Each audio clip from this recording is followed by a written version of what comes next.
सबको लगता है कि लड़कों को बस एक ही चीज चाहिए और वो बहुत घिनौनी है। पर आप मुझे बताओ कि मून नाइट का दूसरा सीजन मांगना कौन सी घिनौनी बात है। स्पाइडरमैन ब्रांड न्यू डे तोड़ रही है कुछ बड़े रिकॉर्ड्स, आयरन मैन की डेथ को लेकर एक बहुत बड़ी बात सामने आई और एक ऐसी मूवी का सीक्वल आने वाला है जिसके एक्शन ने हम फैंस के होश उड़ा दिए थे। तो दोस्तों, आपका स्वागत है सुपर न्यूज के नए एपिसोड में, जहां मैं आपके सामने लेकर आता हूं पॉप कल्चर के ऑसम साइड की जबरदस्त अपडेट्स, कुछ खतरनाक इनसाइड रूमर्स के साथ। तो दोस्तों, खबरों की शुरुआत करते हैं एक अच्छी सी खबर से।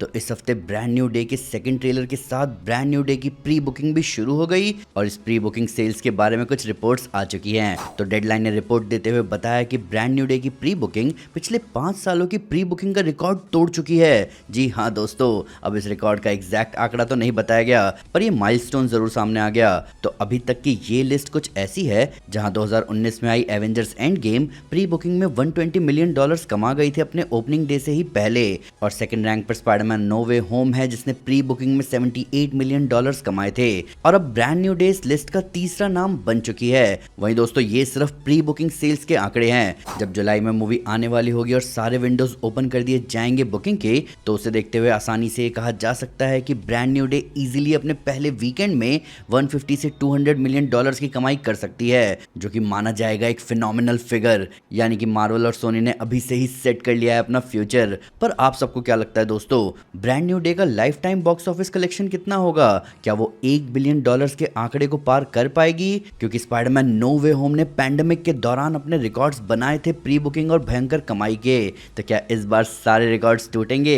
तो जिस तरह से बॉक्स ऑफिस में स्पाइडरमैन की चांदी होने वाली है, उसी तरह से सुपर गर्ल के सूरज पर बॉक्स ऑफिस का ग्रहण नजर आ रहा है। तो इस हफ्ते जब सुपर गर्ल की बुकिंग ओपन हुई, तो उसी के साथ साथ उसके ओपनिंग वीकेंड्स एस्टिमेट्स भी सामने आ गए। IMDb पर यह रिपोर्ट देते हुए बताया गया कि सुपर गर्ल की ओपनिंग वीकेंड कलेक्शन 47 से 55 मिलियन डॉलर्स के आसपास हो सकती है, और ऑनेस्टली ये बहुत ही डिस्करेजिंग फिगर्स हैं। क्या आपको पता है कि ये सेम फिगर्स किस मूवी के थे? ये सेम फिगर्स थे दी मार्वल्स के, और वो मूवी एक कंप्लीट बॉक्स ऑफिस डिजास्टर बनी थी। ऊपर से सुपर गर्ल की मुश्किलें जो पहले से ही दिख रही हैं, उसे और बढ़ाने के लिए दूसरी मूवीज आ गई हैं जो उसी के आसपास रिलीज होने वाली है। जैसे कि सुपर गर्ल से ठीक पहले टॉय स्टोरी की नई मूवी आई है, और वहीं सुपर गर्ल के बाद आने वाले वीक्स में minions and monsters, Moana live action और द ऑडिसी जैसी मूवीज आने वाली हैं। तो सुपर गर्ल के पास मात्र 19 से 20 दिन का ही पीरियड होगा जिसमें वो जितना हो सके उतना कमा ले, क्योंकि एक बार ऑडिसी की बुकिंग शुरू हुई तो उसके बाद सुपर गर्ल का मार्केट और डाउन ही जाने वाला है, क्योंकि पिक्चर हॉल्स अपने ज्यादा स्क्रीन ऑडिसी के लिए लगाएंगे।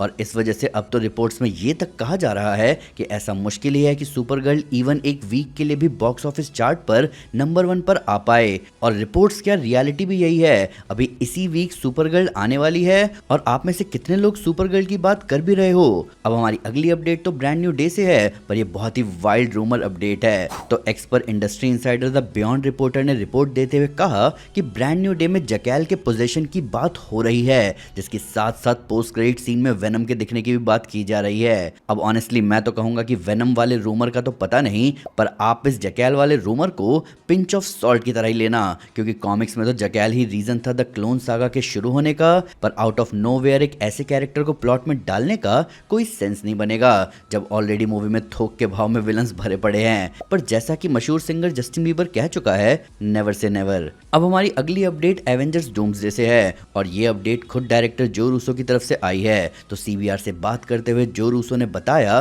कि डूम्सडे पहले आ चुकी बाकी एवेंजर्स मूवी से बहुत ही ज्यादा अलग होने वाली है। जैसे कि डूम्सडे में बहुत ही ज्यादा सरप्राइजेस होने वाले हैं, वो बहुत ही ज्यादा इमोशनली कम्प्लेक्स होने वाली है, और साथ ही साथ बहुत ही ज्यादा मैच्योर भी। तो अब जो रूसो के इस स्टेटमेंट पर तो मैं यही कहना चाहूंगा कि हम सभी फैंस ये चाहेंगे कि डूम्सडे एक नॉस्टैल्जिया फेस्ट से ज्यादा हो, क्योंकि जितने पुराने नामों को यहाँ वापस लाया जा रहा है, वहाँ एक खतरा बना रहता है, और वो ये है कि कहीं कहानी नॉस्टैल्जिया के बीच दब ना जाए। तो अगर रूसो ब्रदर्स ने इस नैरेटिव एस्पेक्ट को सही से बैलेंस आउट कर लिया, तब तो हम सभी फैंस की लॉटरी लगने वाली है। जहाँ डूम्सडे बस एक शोडाउन से ज्यादा एक टाइट स्टोरी बनकर सामने आई, तब तो ये मूवी हिस्टोरिक बन सकती है कॉमिक बुक मूवी जॉनरा में। अब हमारी अगली अपडेट कुछ गजब की है। तो कई सालों से रूमर्स चल रहे थे कि टोनी स्टार्क को कभी भी एंड गेम में एग्जिस्ट करना ही नहीं चाहिए था। तो इस रूमर को लेकर CBR के साथ बात करते हुए जो रूसो से ही पूछ लिया गया कि क्या वो टोनी स्टार्क का एंड पहले ही सोच चुके थे, जिस पे जवाब देते हुए जो रूसो ने बताया कि इन्फिनिटी वॉर के बनने के दौरान दौरान में उनके पास कुछ हफ्तों के लिए एक आइडिया आया था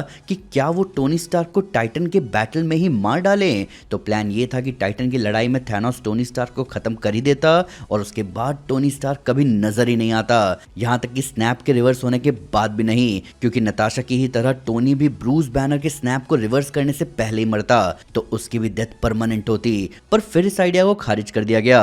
जो रूसो ने बताया कि हम एक रूम में कई सारे लोग बैठकर सारे आइडिया सामने रखकर डिस्कस कर रहे थे ताकि सबसे बेस्ट आउटकम निकाला जा सके और इसी वजह से टोनी का ये डेथ का आइडिया डिस्कार्ड कर दिया गया। आज भी इन बातों को सुनकर हैरान हो जाता हूं कि मार्वल ने इन्फिनिटी वॉर और एंड गेम को बनाने में क्या ही जी जान से मेहनत करी थी। अब हमारी अगली अपडेट आप सबको हैरान कर सकती है क्योंकि इसने एक लॉन्ग स्टैंडिंग रूमर पर ठप्पा लगा दिया है कि ब्रांड न्यू डे स्पाइडरमैन की आखिरी मूवी होने वाली है। जी हाँ दोस्तों, तो डेडलाइन के क्रू कॉल पॉडकास्ट पर बात करते हुए स्पाइडरमैन ब्रांड न्यू डे के डायरेक्टर डेस्टिन डैनियल क्रेटन ने कहा कि मेरी सभी फैंस से गुजारिश है कि वो इस मूवी को स्पाइडरमैन की आखिरी मूवी की तरह देखने जाएं। अब ये सुनते ही सभी फैंस के कान खड़े हो गए क्योंकि पिछले कुछ हफ्तों से रूमर सामने आ गए थे जहां ये कहा जा रहा था कि ब्रांड न्यू डे में पीटर पार्कर मरने वाला है। अब जिन्हें नहीं पता कि ये रूमर क्या है और इसके नुआंसेस क्या हैं, उन्हें फिक्र करने की कोई जरूरत नहीं है क्योंकि हमने इस पर ऑलरेडी एक वीडियो बना रखी है जहां हमने ना ही सिर्फ इस रूमर को एड्रेस किया बल्कि वो सारे परम्यूटेशंस और कॉम्बिनेशंस भी एक्सप्लेन किए जिसमें स्पाइडरमैन की डेथ को दिखाया जा सकता है। तो उस वीडियो को जरूर चेकआउट करना। पर हमारी अगली अपडेट आप सभी फैंस का दिल खुश कर जाएगी दोस्तों। तो इसी पॉडकास्ट पर बात करते हुए डायरेक्टर डेस्टिन डैनियल क्रेटन ने शैंग-ची 2 पर भी बात करी और हमें एक ऑफिशियल कंफर्मेशन दे दिया गया। डेस्टिन ने सीधा सीधा कह दिया कि वो शैंग-ची के सीक्वल पर काम कर रहे हैं।